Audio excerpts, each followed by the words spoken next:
So yun, magandang hapon mga welder na panibagong vlog, ang init. So biglang umulan kasi kanina sa labas at tayo may ginagawa tayo dito. Ay! At so yun o, pagpatuloy po natin yung ating vlog. Ito po nga pala ay may ginagawa tayo yung yan, ito ay food cart, mini food cart. Food cart pa rin. I think food cart ba or parang ice crumble, kung ganun, ice crumble ata ito eh. Kasi ganito lang binigay sa akin sukat mga welder, no. Yan, tubo po yan is 3/4 by 3/4, binend po natin and then yan, ganun po yung sukat nya. Ang sukat lang po nito is 42 inches yung haba, 24 inches yung luwang, no. Yung taas nya po is nasa 20. Ito po ay 18 kasi pumapatak to ng 1 inches, 1 inches. So, total po is 20. Ayan, mga welder. So, yun yung ginagawa natin ngayon. Kanina, umulan. Grabe. Napakatindi ng ulan. Yan, basa pa. Kasi, yung pinuntahan tayo, may pina-jump start tayo na sasakyan. Jump start po, na. Yung kanina, napatigil tayo sa pag-vlog, no. Okay naman, may ginam start tayong 4D56 na Isuzu. Hindi pala Isuzu yun. Mitsubishi. Sorry.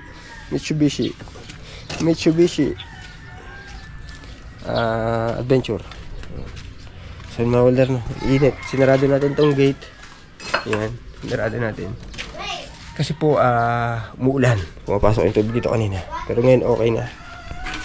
So yan, alright. Water na natin yan, lagyan na natin yan ng mga baba natin ilalagay dyan. Alright. So yan mga welder, pupukuan natin to. So kailangan kasi maipit natin to mga welder, ito maipit, mapitpit natin to para pag binelding natin is good.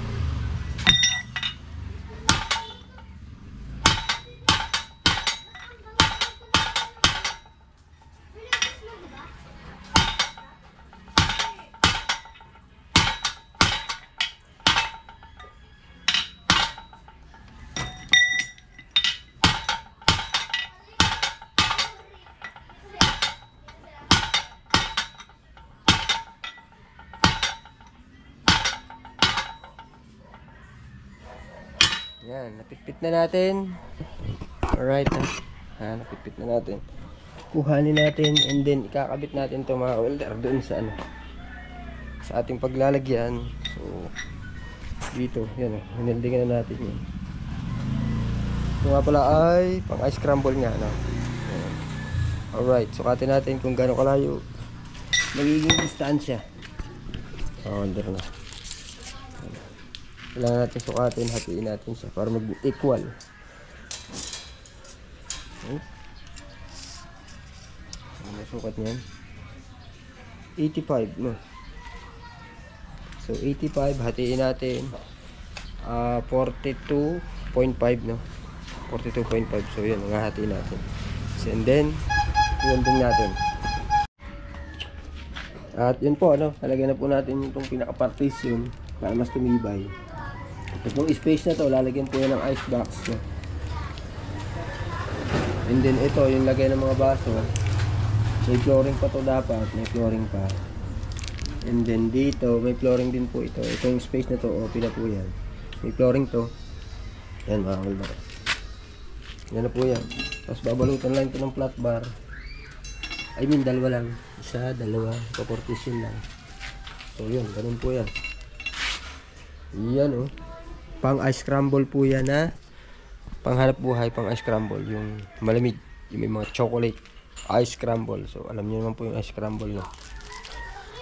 Yun, welder, no.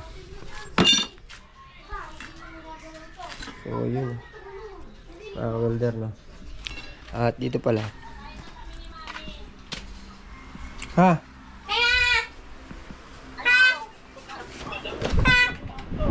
sige, yan. Kain lang kami kay mami. Kaya ako. Kahit pa? Sige. Channel Burger King, hindi ba ako na nakapunta? So ayun mga welder, meron tayo dito tagahugas ng plato. Ano pangalan mo, boy? Ale. Naghugas yung plato, boy? Naghugas ng plato, meron tayo ditong ampon. Si Boy Kalit. Burger King! Ha? Ano kita? Pamangkin. Ampon muna kita ngayon. Burger King! Ayusin mo ang paghugas ng plato ha. Ayan o. Burger King! So ito si Julia naman, ang ingay-ingay. Kausap niya naman. Nadala na ko ni Mama ng Burger King! So kausap natin yung ating asawa doon sa may tablet. Bye-bye. So yun na mga kalder na. Nadala na ko ni Mama ng Burger King! Oh, masaya? Yan. Alright. Yan. Lagyan tayo ng mga ano, mga bakal dyan. So magkakape muna pala tayo, magkakape. Kakape tayo. Kape time. So yun o, mga kalder, nabito tayo ng hapon at eto na. Lagyan na natin ng flat bar. So tatayin na natin. Yan.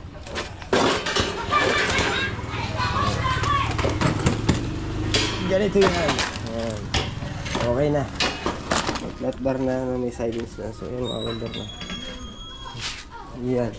Para siyang kulong-kulong. Pero hindi pa yung tapos. Nakatabigi. Yan. Alright. So yun, mga kalder na yan muna. Siguro, next day, mamimili daw siya ng materials. Kasi ang atin po dito is labor lang. Labor lang yung ating babayaran niya dito. So yung materials kanya po. So yun o.